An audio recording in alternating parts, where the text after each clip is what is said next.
manager not have a mobile phone? Why should he? Now then, let's start with the live action. So already this evening, Burnley have beaten Crystal Palace by 1-0. Half-time just coming to a close, as in second half just starting, I should say, between Wolves and Southampton. Let's check in at Molloy. Alex Winter. It's Wolves 0, Southampton at the break. Wolves adjusting to no Connor Cody here tonight, adjusting to a new back four as well, but they may well be ahead were it not for McCarthy in their Southampton goal, because he's pulled off 3 tremendous saves to keep the scores level. First, a diving stop to his left with an eye Semedo, then Donker with a follow-up. He saved with his shoulder, the ball flying over the crossbar, and then a flicked header from Podence from a Martinho free kick, then he scooped over the crossbar. Wonderful stuff from McCarthy, but Saints have threatened at the other end. Armstrong played in Theo Walcott, and a shot was saved down low by Patricio to his right-hand side. And then Armstrong was played in himself, stretching under pressure from Kilman, can only drag his shot wide. It's 0-0. Now, later on, we'll hear Stephen Doyle chatting to Brian Kerr, but first, very happy to say Dion Fanning is with us. Good evening. Hi Joe, how are you? Yeah, very well. Thanks so much for the time. There's loads to discuss. The weekend that was, there has finally been an official finale, full stop put at the end of video/Speechgate for Stephen Kenny, which I think is good.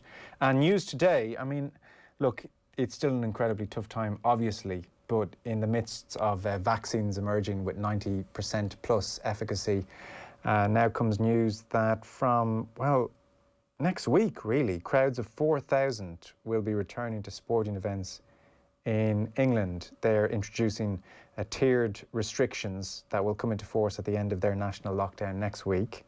The proposal would see 4,000 spectators allowed outdoors at games in Tier 1 areas, i.e. areas which are have the lowest rates of COVID, and 1,000 people at indoor events. So that's very promising news.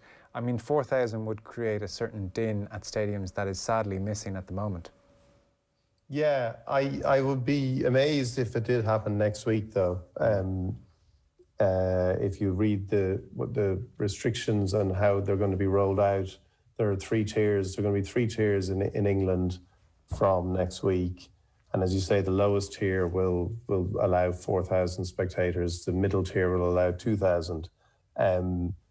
But I would expect that most places, like Britain is England is in a full lockdown now, and the expectation is that most places will exit the lockdown to go into the top tier or the highest tier of restrictions. Now, maybe some places you might get some football league grounds in certain places where they can have 2,000 or it's 2,000 or 50% of capacity, whichever is lower. And right now, we don't know what the criteria for being in the tiers are. And there's going to be a certain number of factors obviously involved in that. But it will be great. It is moving. It is. You say it's not. I think. God, I sound like the people we've all got a bit tired of who want to see as it's parodied when the vaccine is 95% effective, they say, well, there's a 5% it's 5% ineffective. It is good news, but England has been here before. They were trying I think the problem with the British government is that they have been here before. They've tried to do things before. They tried to get people back to work. They were talking about, I don't know, was it in July that Boris Johnson was talking about having people, hugging each other at Christmas again. And they were going to bring fans back into stadiums in October. And they were going to start trialing it from then. And obviously then they had to abandon that. Right now, this looks more solid and looks more concrete than those plans. And I think the one thing you can probably say for Boris Johnson right now is he does seem to have learned, temporarily at least, not just from the mistakes made during a pandemic, but from a lifetime of mistakes. And he's trying to actually speak reasonably and cautiously about this. So it would be great if it happened next week. I saw, people saying that they could, Arsenal could have fans at their Europa League match in a week, because if London went into Tier 2, maybe London could go into Tier 2, but the expectation would be that most of the big cities and the big club, where the big clubs are and where the dense population is, are going to remain in a high tier for the meantime. But it is a good sign, and it's clearly it's needed. I see Daniel Levy has come out and said, we're ready. We're ready to let fans in. We have a £1.4 billion stadium sitting empty, and I think they're losing. Their projected Spurs think they're going to lose revenue of I think 150 million this year if there's no fans let in, and I think they're not going to be at any point where they can let fans that are going to make any discernible impact on their balance sheet in until the last couple of months of the season. But again, it is good, and maybe at that stage, when when people start getting vaccines, when we can use our vaccine cert to buy a ticket for a concert or a game, that's when things will start beginning to feel like they're going back to normal. Meanwhile, Dion, the FAI released a statement last night bringing to an end their investigation, which just a few days earlier was urgent. They went to the trouble of talking about how urgently the situation needed to be investigated. The FAI decided it was appropriate to look into the matter being Stephen Kenny's speech following the video, which caused some consternation amongst a number of the Irish staff, players. We're not quite sure numbers. Since then, they say the FAI has had discussions with a number of staff members and players, including the team manager, Stephen Kenny. The board has accepted the explanations provided and considers the matter is now closed. Now, we understand Seamus Coleman and Shane Duffy both voiced their support for Kenny over the matter. Robbie Brady chimed in as well. The video, subject of much speculation, certainly seems like interspersed with famous Irish goals against English teams down the years, acknowledged the famine, acknowledged 1916, had the Wembley scoreboard doctored with 1916 on it. I think the Proclamation of Independence was in there. David Walsh yesterday in the Sunday Times said that there was a clip of In the Name of the Father in this video. I mean, who knows? I don't know. It's right behind the Roy Keane MUT video, and in terms of videos I really wish I could see. And by all accounts yesterday in all the Sunday papers, the speech that Stephen Kenny gave afterwards was deemed more problematic than the video, which was described ultimately as relatively tame. So that puts a bit of a full stop on this whole thing, thankfully. What was your read on the whole thing? I think you can think that the idea of having an investigation over something like this, you can think that's ridiculous, while slightly, well, not even slightly, while kind of slumping in your seat a little at the idea that this is what Stephen Kenny thought was a good idea in terms of motivation and inspiring an Ireland team. And I think you can hold both ideas simultaneously. Like somebody talked to me, mentioned something to me about it last week, and said, there was just, he just dealt in some facts about the relationship between Ireland and England, and that might be the case, but it's why do you want do you want to frame what your Ireland team is in terms of 1916? The idea that you would end with a shot of Wembley and 1916 on the video, it doesn't merit any investigation.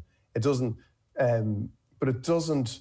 For those of us who kind of think Stephen Kenny really deserves time and is the right manager for the Ireland job, it is a little bit of a disappointment to think that he's using methods that, forget about the nationalistic element of it for a second, but that are just so crude and basic. And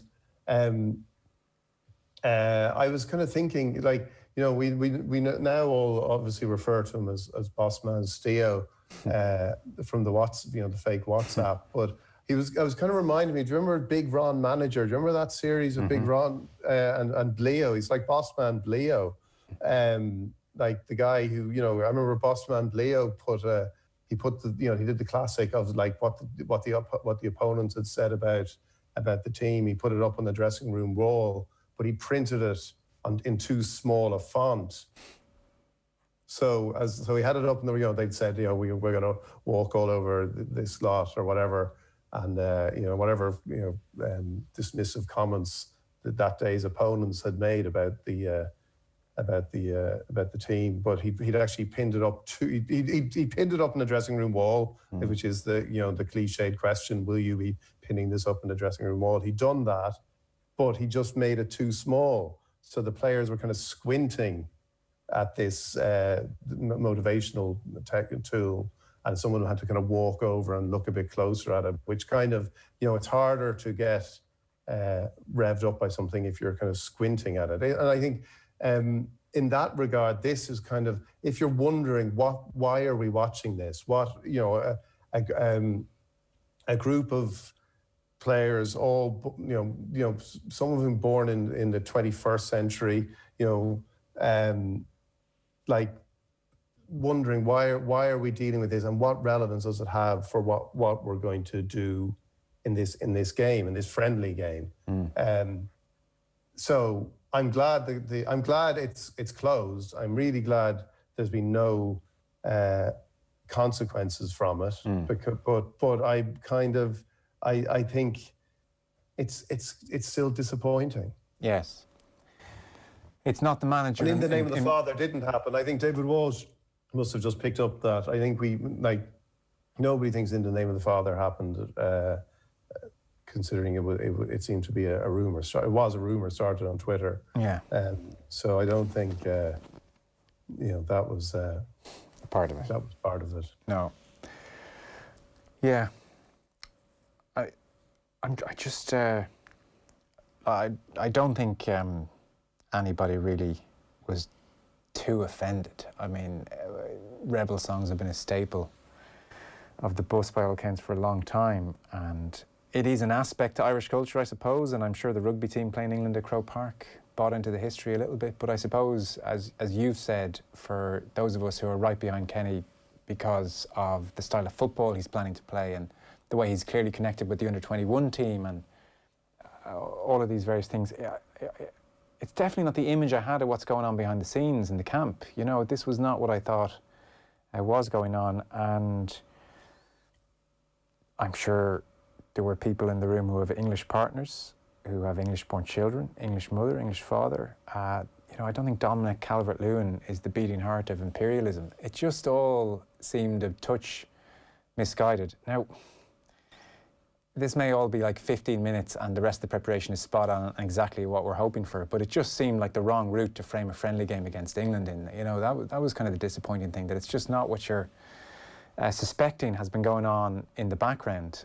I think it's one of those things, ultimately, if the tenure goes well, and, this has not been an easy start for reasons beyond Stephen Kenny's control. If the tenure goes well, this is quickly forgotten, and probably rightfully so. But if things don't work out, when you're reading the various timelines in a couple of years, it'll be one of the things just pointed to as an example of some misguided steps, I think. Well, I think in terms of what Stephen Kenny has to do, and this is the unfortunate reality for any manager who's appointed from the League of Ireland, and Brian Kerr had to deal with this as well to a degree, is just establishing your credentials, and that's the criticism that's leveled at when people are skeptical about appointments like this. I think football has progressed to such an extent that it shouldn't be an issue. But again, management is all about establishing your authenticity and your ability to do that job. And it doesn't really matter what you've done previously once you can do that. And I don't if this doesn't, and you're right, like this is, and the problem with this is that this is blown way out of proportion in terms of what percentage of the preparation for the game this was involved in. Like Stephen Kenny's entire game plan didn't revolve around, this video and speech, correct? Yeah, 100%. Music and somebody poetically reading the proclamation like that. That's not. I like to think of Duffer doing that part, but go on. But that's not but clearly what he does. Yeah. But so like that's true, and that's a fair comment. But it's not if you are struggling, and you're clearly struggling, maybe not in terms of persuading the dressing room, but you're clearly struggling in terms of getting results, at this point. And in any football dressing room, the thing you will always hear is how players are going to look for weaknesses in it, and in the manager. And if it's, like going back, and this takes it beyond, like, and this goes back to, I remember in Brian Kerr's time as Ireland manager, like the criticism was, and this was completely invalid as a criticism, and it really spoke a lot to what Irish players had kind of been used to. But the criticism was that there were too many meetings, there was too much, preparation. There was too much preparation. Not enough rebel songs, too much information. Exactly. And I remember, before a friendly game against Canada, hearing a player coming out of a team meeting, and he was just saying, "I'm just sitting there staring into space." This was when you could actually be around those, you were in the team hotel. And no, this was a throwaway comment, but clearly the players were kind of, in some of these meetings, they were bored, or they were wondering what they were doing there. Now, did that have an impact? Do all these things add up or accumulate into forming a group's perception of a manager, perhaps? Or does it matter if Stephen Kenny is beaten, if Ireland beats Slovakia, probably none of this matters. Yeah. But at the same time, I don't think this stuff is useful in terms of actually getting teams to play. You could be very, very pointed about it and say it clearly wasn't useful in terms of getting the team to play. Although maybe that was Ireland motivated by the thoughts of 1916 and the famine, and it would have been a lot worse if they hadn't played the motivational video. But clearly, it was it was. Before you play a game against England in an empty Wembley Stadium where there's no atmosphere and it's a friendly, it seems like something that isn't really thought through that much, and I don't see how it would have much of a positive impact with the team. Clearly, like most of the team are saying, it was nothing, and that's why maybe we're talking about it. We are talking about it too much, because most of them are shrugging it off and saying it's nothing, and maybe they're shrugging it off in terms of what it says about Stephen Kenny as a manager too, which I think is a more interesting and probably more consequential part of the conversation than the as opposed to the offence caused. Yeah, it was the offence caused. But that's the one thing that I would have, and I agree with you. Like this is not what you really, and we know Stephen Kenny is engaged by things. We know that it's one of the things that makes him interesting is that he's somebody who is aware of the world that's and what's going on. But I think all this is fine, and I would be concerned, and I'm not saying that this is what's happening with this, but I would be concerned with anything which says there is a very narrow path of Irish identity, and you must respond to the 1916 proclamation. You must feel some visceral, something must stir in you when you hear those words, or this, when the history of Irish teams is. And I was writing about this in The Currency at the weekend about Jack Charlton's teams, that even predating Charlton, you had someone like Seamus McDonagh who demonstrated his Irishness by reciting the proclamation.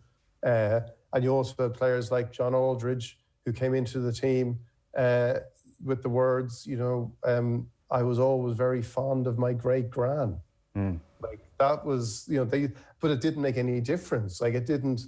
Now Jack Charlton was pragmatic in those terms, but it didn't. Nobody was saying let's have some identity test. Let's have some like the Norman Tebbit test in England in the 1980s. Yeah. Let's find out where your allegiance really. Because, and I think we've made this point before. Like when we're going to be in a situation as a country where we're going to be picking. Because of the multicultural shift in Ireland, the very welcome multicultural shift in Ireland, we are going to be picking players who are born here who may not feel have the same, may not feel the same about this country as we expect people to do. They may have divided allegiances. And does that matter? Of course it doesn't. No. It doesn't matter. And these shouldn't be the questions, or these shouldn't be the issues that you use to define Irishness. And I'm not saying that that's what Stephen Kenny is doing at all. And I don't believe he would ever do that. But a lot of, let's put it this, a lot of the online reaction to this story was framed in those terms. And then it was like, let's find the leak. Let's find, the tout. Yeah, the rat, yeah. Yeah. I didn't like that, yeah. And I don't think that's, I wouldn't be surprised at all if that's not how this story came out. But that's the thing I would be, as a consequence of it, I would be concerned about too. Yeah. To wrap this up then, so Sean in Galway, and by the way, there are texts to the other effect saying that it should be a bigger deal, but Sean in Galway, you've just spent 10, 12 minutes talking about something you said wasn't important. More media muck, making a bullshit big deal out of nothing. Sean, just in response to that, the FAI released a statement on Thursday saying they were investigating an incident surrounding the Irish team manager and that people in the squad and on the staff, we don't know how many, were offended. And the FAI released a statement last night concluding their investigation. And we're a 3-hour sports show and it's a Monday and we're looking back at the weekend. So 10 to 12 minutes, I think that sounds about fair to me. I think that sounds a bit fair to me, Sean. So it's not nothing when the FAI released a statement. I'm not so sure they should have gone so public initially on that. It just adds to the whole thing. That demands attention, that demands scrutiny, Sean. So I think it's odd if we don't talk about it. On the weekend that was, if people didn't catch all the games, things are coming together a little bit under Frank Lampard. 2-0 win against Chelsea, 6 clean sheets and 7 suddenly. We had Brighton beating Villa 2-1. Spurs 2, Manchester City 0. It's getting interesting as well under José at the moment. Top of the league, first time in 6 years Spurs top of the league. Manchester United 1-0 win against West Brom. Penalty decision, little bit generous and then retaken. And then on Sunday, Fulham 2, Everton 3, Fulham in the relegation zone. Sheffield United are going down by the looks of things early doors, which is some turnaround. 1 point from 9 games. They lost to West Ham 1-0. Leeds hit the woodwork 3 times against Arsenal, but it was a 0-0 draw at Ellen Road. And then Liverpool 3, Leicester 0. So where do you want to start, Dion? Obviously the Liverpool win, 64 matches unbeaten at home, record-breaking, 1981. The last time they went 63 games unbeaten. So Liverpool and Spurs' win over City, the 2 bigger talking points. What caught your eye? I think those two are the. I think the re-emergence of Jose Mourinho and his establishment as a kind of beloved figure. It kind of reminds me of like when Steve Davis kind of when these invincible people suddenly seem a little less invincible. They become a little bit more beloved. Now it's hard to imagine. I don't think it's hard to imagine that with Mourinho, given the manner in which he has never been beloved. But he'd almost fallen so far he was approaching underdog status, and even pre-lockdown things were looking really bad. Kane and Son were injured. This didn't look right. Gary Neville was on the record as saying he doesn't think Kane is enjoying football under Mourinho, and now he's playing like a number 6, come 10, come 9.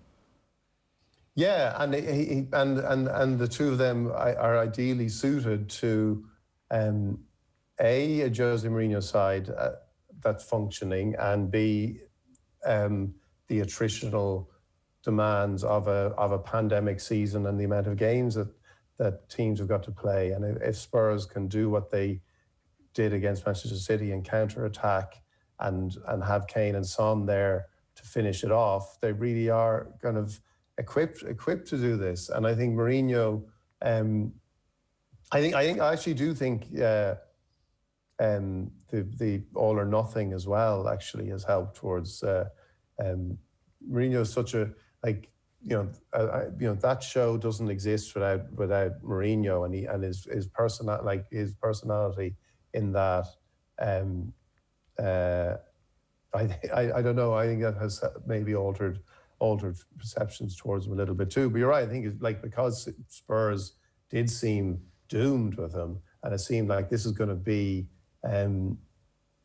not a kind of a spectacular conclusion like happened at Chelsea the second time, or a club like Manchester United, which is so big, and then you add in Mourinho and his toxicity, and you have these fireworks and these explosions and this poison kind of emanating everywhere. It just seemed like a club who have hired Mourinho because he is actually bigger than them, really, in modern football terms. And he can't do anything with them. That's how it seemed before the pandemic. And right now, and it's only, it's 9 games in, but it is, it does seem to have changed.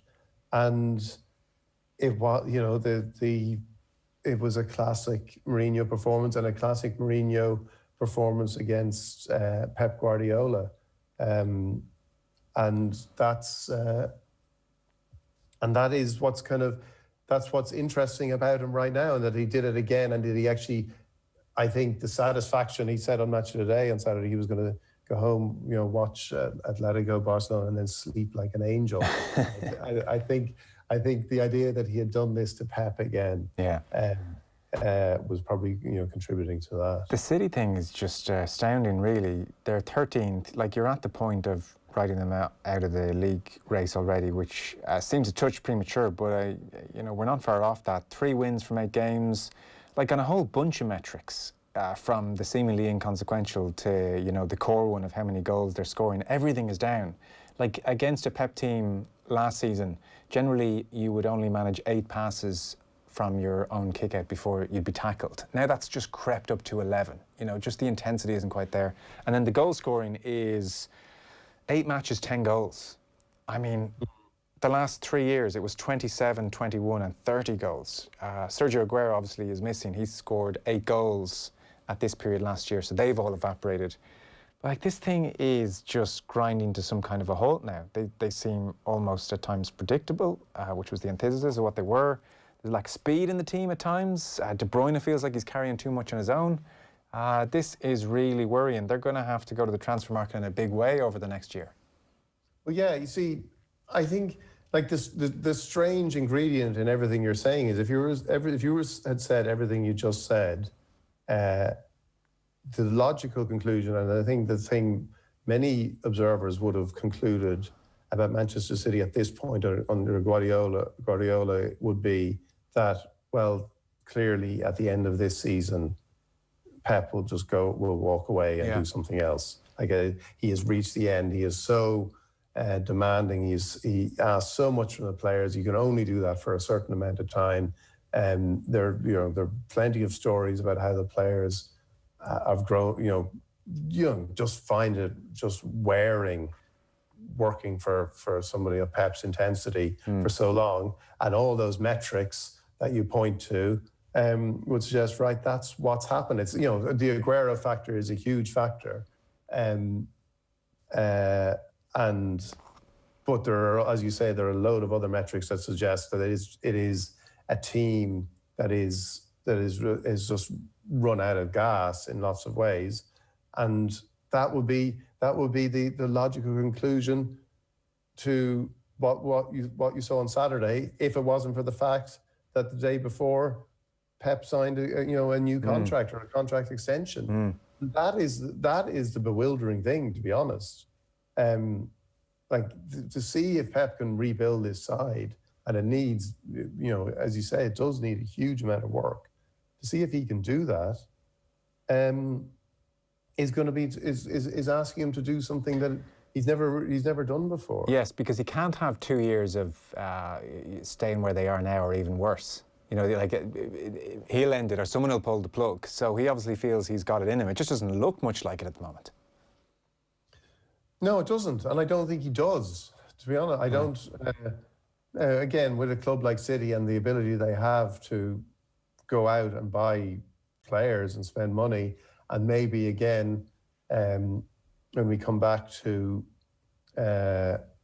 pandemic football and certainly post-pandemic consequences, when Spurs, who thought they would be competing with their huge stadium, which they could not just have football matches in, but have American football matches in, have concerts in, get lots of revenue in through that. That's been cut off for them for a year. Clubs like Liverpool who need revenue too, that's been cut off for them for a year. So maybe a club like Manchester City thinks they can actually compete quickly and change things quickly in the transfer market. But I don't know. I think that key problem that Pep Guardiola's side, Pep's way of managing, this looks like, if you were talking about these rumors, if you're talking about this idea and the idea of Pep's intensity, and you were looking at a Manchester City side playing differently, you think, well, that's just gossip. That's just nonsense. You're wasting your time. You could accuse us again of spending long time talking on a story that didn't really matter. But that performance and their league position and their lack of goals, the lack of does everything about it. Yeah, does suggest that is the problem. And now it is a question of can he do it again? And it's a very big question. Dion, we're right out of time. Thanks so much. Great stuff. Thanks, Joe. Cheers. That's Dion Fanning. Southampton have equalised at Molloy. It's 1-1 there. We're going to hear from Brian Kerr chatting to Stephen Doyle next. Football on Off the Ball with Paddy Power. New normal, same old football. Paddy Power. Gamble responsibly. Gamblingcare.ie. Planning for the future. It's not always top of our priority list. That's why this Thursday, in an exclusive online event on Newstalk's Facebook page, we're teaming up with Bank of Ireland to help you put your financial future firmly on the agenda. Bernard Walsh, Head of Pensions and Investments at Bank of Ireland, and Jill Kirby, Personal Finance Journalist, will join Newstalk's Gavin McLaughlin to explain why retirement, planning and pensions don't have to be complicated, and how it's about knowing what you have, knowing what you want, and knowing how to get there. Join us at 7 p.m. on Thursday, November 26th at facebook.com/newstalk. When it comes to reviewing your finances, a good place to start is by reviewing your mortgage. It's something few people ever do, but if you never review your mortgage, you'll never know if there might be a better option. That's where the Ulster Bank mortgage team could help. Wherever you bank, be sure to talk to us and see if switching could make a difference. Just search Ulster Bank Switch. Ulster Bank. Help for what matters. Over 18s only. Ulster Bank Ireland DAC is regulated by the Central Bank of Ireland. There are plenty of reasons to get an official Volkswagen service, from the expertise of a Volkswagen master technician to the confidence in using only Volkswagen genuine parts. However, to the majority of drivers, only one reason really matters: what you get when you bring it all together, an official service history. In fact, 78% of Irish drivers would pay more for your Volkswagen if it has a full Volkswagen service history. Help protect your resale value and keep your Volkswagen a Volkswagen. Book your classic service from only €179 at volkswagenservice.ie. Terms and conditions apply. Keep your business connected with amazing Black Friday deals from Air Mobile. Get the Samsung Galaxy S20 FE 5G free with no limits 5G data and unlimited calls and texts, all from just $39.99 a month on Ireland's largest 5G network. Don't delay. Call our business team on 1-800-242-508. Unlimited allowances, subject to fair use. Available on selected mobile plans. Pricing excludes VAT and is subject to switching your number to Air. Offer applies to Air Business broadband customers and businesses with up to 9 employees. For full terms, see air.ie. Let's go upstairs. But you go away, I'm working. Maybe she welcomes the distraction. Nah, you're not. Come here. No, not now. I'm busy. Maybe she's flattered he's still interested. I don't think so. Come Seriously, stop it. Come on. Sure, it's their business. Just stop. They're a couple. Let's stop excusing sexual harassment and sexual violence. Enough is enough. Learn more at gov.ie/no excuses or in an emergency call 999. Black Tag sale now on at Curry's PC World. Upgrade your kitchen this Christmas with our premium range of kitchen appliances. Get your home a large screen TV with massive savings on LG, Sony and Samsung. And we've got unbelievable deals across gaming and laptops. Shop online at currys.ie. Football on Off the Ball. With Paddy Power. Minimal contact in stadiums shouldn't stop the usual suspects from going down. Gamble responsibly. Gamblingcare.ie. About 10 minutes to go at Molloy. Let's check in with Alex Winter. It's Wolves 1, Southampton 1, and Pedro Neto has the equaliser for the home side. A right foot stroke from Raul Jimenez from the top of the penalty area, struck the left-hand post, and it fell very, very kindly for Neto straight to the Wolves front man, and he turned home basically into an empty net with his left boot. Just before that, Theo Walcott could have made it 2 for Saints, but that miss has allowed Neto to level the scores. It's Wolves 1, Southampton 1. Now, we have Premier League commentary here every Sunday and Off the Ball. Yesterday, the half-4 game was Leeds against Arsenal, finished 0-0. Stephen Doyle commentated on it with Brian Kerr. Well, it finished Leeds United 0, Arsenal 0 at Ellen Road in the Premier League this afternoon. And Brian Kerr, you were watching that match with me. Leeds, perhaps considering they were a man up in the second half and also hit the crossbar and hit the post 3 times, they'll be a little bit disappointed after that game, I'd say. Yeah, they'd be annoyed and frustrated that they didn't win the game against 10 men in the second half for so long, and having dominated the first half when it was 11v11 also. Might have got away with a couple of little things later on, that opportunity where Aubameyang's shot was blocked by Cooper. I thought it might have been a penalty for handball. Also, Saka put through by Bellerin, beautiful piece of work on the right hand side, and Bellerin threaded the ball between 4 Leeds defenders to put Saka in. The goalkeeper Milier came out and forced him a little bit wide and made the save in the end, but there was a chance for Saka to score. But other than that, it was all Leeds, and they had numerous half opportunities, I would say, to score. A couple of really clear ones. The one laid on with Rafinha, I thought was a really clear one. Bamford's header was a half chance on a cross off the inside of the post. Rodrigo, several good attempts, but the one that he flashed off the crossbar with his left foot was a great effort and goal. Dallas's was a chance, magnificent save by Leno to his right. But it was all Leeds really, and they played very, very well. It's funny because there's maybe parallels with both teams. Leeds back in the Premier League, one of the great clubs in English football, trying to get back to the great Leeds team that they were. We've seen them winning league championships over the last couple of decades. Arsenal as well, who are a team, one of the great Premier League clubs that have slipped away over the last number of years. So 2 managers that are trying to get clubs, big clubs, back to their former glory days. But I suppose then when you look at the fact that they're going into the international break off the back of really bad defeats, they'll be just happy maybe to get that scoreless draw, keep a clean sheet, and then see where they can build from here. Well, from the point of view of Leeds, to have a clean sheet was very good. I think it's 21 home games since they've had a clean sheet. That's some statistic for a team that won the league last year by 10 points. But overall, I think given that they've conceded 17 goals in the first 8 games of this season, it was... you wouldn't be optimistic going into every match, but that's not the attitude of Bielsa. The attitude is that it seems to be about all-out attack, aggressive, aggressively been on the front foot, irrespective of what position you're in on the field. So, you know, playing that way, you're bound to concede opportunities, and the better the opposition is, the more likely you're going to convert those opportunities into goals. Today, Leeds didn't cough up many opportunities to Arsenal. They made them look quite ineffective, really. So that was good. they made a lot of chances themselves. They didn't take them. They looked inventive. The passing was quite good. The pitch was very soft, I'd say, which didn't help the players' footing.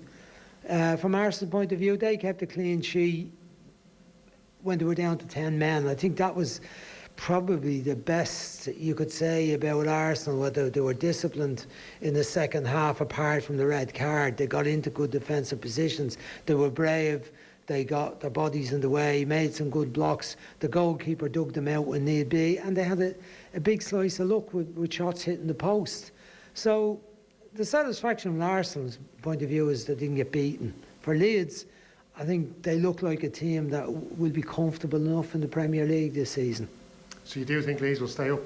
Oh, we do, yeah. Based on what I've seen, what I've seen up to now in the matches, a lot of entertaining matches, lots of goals at both ends.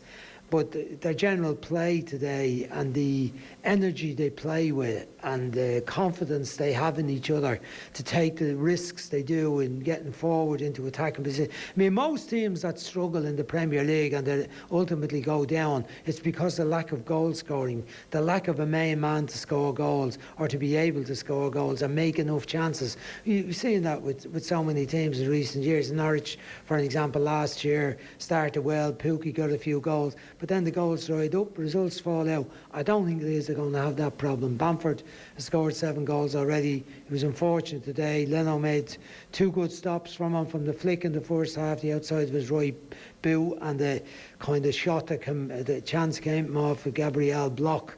And Leno made that save, the header off the post. But Rodrigo come on, looked the player when he come on, and I think they've other good attacking options. So, and they get goals from lots of players around the pitch. Midfield players, Dallas got 5 last year.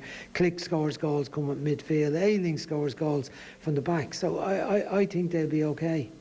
And just to ask you on Arsenal then as well, Mikel Arteta has been backed in the transfer market. Now I'm not sure he wants, or he's got everything that he needs. Some people have said he maybe needs another couple of transfer windows before he gets the team that he wants. But what's his goal this season? What's his target? Well, his goal has to be kind of make the Champions League places. Realistically, I don't think they're going to win the league. I mean, we would have said that about 18 teams starting the Premier League this year, and only Manchester City and Liverpool could have reasonable realistic ambitions to win the league. But now the way things have worked out, given the sort of season we have where all the European clubs playing in Europe, playing 2 matches a week on a weekly basis, and then with the internationals packed in where all their players are away on international duty, the players not getting a rest, it's a real test of everyone's squad. There's no crowds in the stadiums affecting the results. So it comes down to performance on the day and the ability of the players. There's nobody influencing referees' decisions, the passions, the crowd, the hostility of the crowd. Any of that is not affecting the games. So, Arsenal can have ambitions of being the top 4 team, I think. Whether they make it or not, you would cast doubts at the moment. But the good news for them is I think they're still only finding their way. Thomas Partey hasn't really settled in as yet. It looks a promising player. Missed the game today. David Luiz missed the game today. And Lenny missed the game today. The two, Lenny and Partey, look like they're part of his best midfield, and neither of them played. So, but he needs to get the front line firing, and that's the problem. They've become a little bit more resilient and organised and disciplined looking. But that seems to have been at the expense of creativity. No sign of Ozil, doesn't seem to be wanted at all, and yet they're not making too many chances either. And Aubameyang looked a shadow of himself today, I have to say, compared to the fellow that scored 22 goals in the league in each of the last 2 seasons. He's got 2 thus far. Lacazette on the bench and not used today. So that area of the pitch have got to improve, but give the man time, give the man a chance. He's not had too much time. The transfer window was exceptional circumstances in the most recent transfer window. I don't think too many clubs, very few clubs did an awful lot of business. I think it'll take more time, and you'd have to be fair to Arteta to evaluate how he's done. I don't think we can make any real evaluation on it until much later in the season. Brian, I got to ask you about Jose Mourinho. I feel the last couple of weeks when he's speaking to media, he's got his mojo back. It's like the old Jose. His team are playing very well. They started off that dreadful day against Everton on the opening day of the season, but since then they've been really good. He's fighting on two fronts between the Europa League and the Premier League as well, and yet he's still getting wins. Last night, I know you said earlier on the radio that it was a bit slapdash at the back. They were kind of maybe trying to get back and defend against Manchester City, but they still held out and got that victory, and have, Harry Kane and Son, who are in the form of their lives at the moment. They've got to be a real contender to win the title now. Well, I wouldn't see them as a real contender. I think I didn't mean that they were slapdash in defending. I just thought that they were a bit fortunate to get away with some of it sometimes. Yeah. I mean, Lloris had a quiet game for most of the game, but he made a couple of saves when he had to. He was a bit lucky. They were even lucky where there was an incident and a shot hit Jesus, and it was going in, and Jesus was lying on the ground and offside was given against him, but the shot was going in had he not been there, and the flag was put up against him, and I thought that favoured Spurs. They got a little bit of luck in that instant particularly. There was a few other occasions where it just broke for them around the box, but in saying that, I thought Dyer, the centre-half partnership actually of Dyer and Alderweireld played very well. Alderweireld had a busy time in the international break. The full-backs, Urier was much more disciplined than usual as well.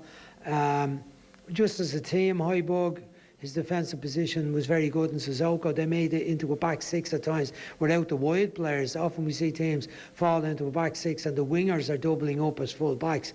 But yesterday it was more Sissoko and Højbjerg were doubling up as centre halves, and Kane was dropping into midfield and affecting the game. And Dembele did all right for an hour, made a critical contribution to the first goal.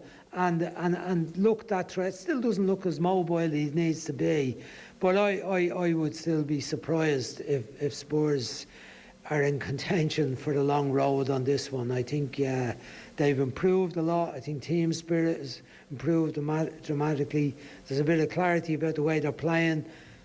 I think he got one over on Pep yesterday by winning that way, because it's not the nature of Spurs. I don't think Spurs fans were packed in the ground yesterday. They would have been delighted to see them being pinned back around their own penalty area and playing on the counter. Spurs fans want to see their team on the front foot and taking the opposition on, but they would have been delighted at that result. And that's what they're doing now. They're finding a way to just about win matches. Unfortunately, they dropped silly points to West Ham, silly points to Newcastle early on, and they lost to Everton in the first game where they played very poorly. But he's certainly getting a number out of a lot of players now, and the squad looks a lot better than it did. And Harry Kane perhaps could be footballer of the year at the end of the season, the way he's playing. Well, we're not even a third into the season, but Harry Kane is a superb player. His goal scoring record is tremendous, and yet he didn't score it again yesterday in the league, but he was the best player on the pitch.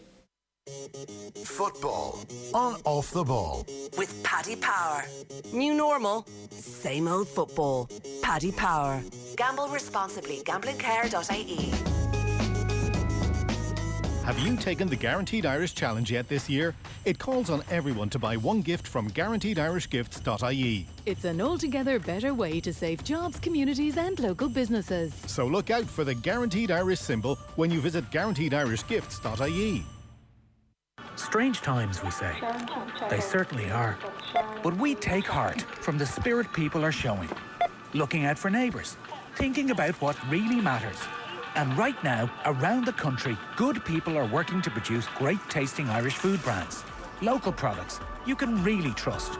So when you shop, you can support thousands of Irish jobs and businesses by looking for the Love Irish Food heart. So next time you're shopping, have a heart. Love Irish food. At Volkswagen Financial Services, our solutions are expertly engineered to put you in the driving seat. Choose the flexibility of PCP, low-cost HP finance, or the convenience of leasing. Add extras like servicing and maintenance plans. For Volkswagen, Audi, Skoda, Seat, or Volkswagen commercial vehicles, discover financing options that match your needs and your budget. Talk to your local dealer or visit vwfs.ie/affordability. Volkswagen Financial Services. Affordability engineered for you. Finance provided by Volkswagen Financial Services Ireland. Subject to lending criteria. Terms and conditions apply. Looking for professional tools and safety supplies? Then you need CoalfieldIndustrial.com. One of Ireland's largest Irish-owned suppliers with over 50,000 items in stock. CoalfieldIndustrial.com offers quality tools, safety gear and equipment from all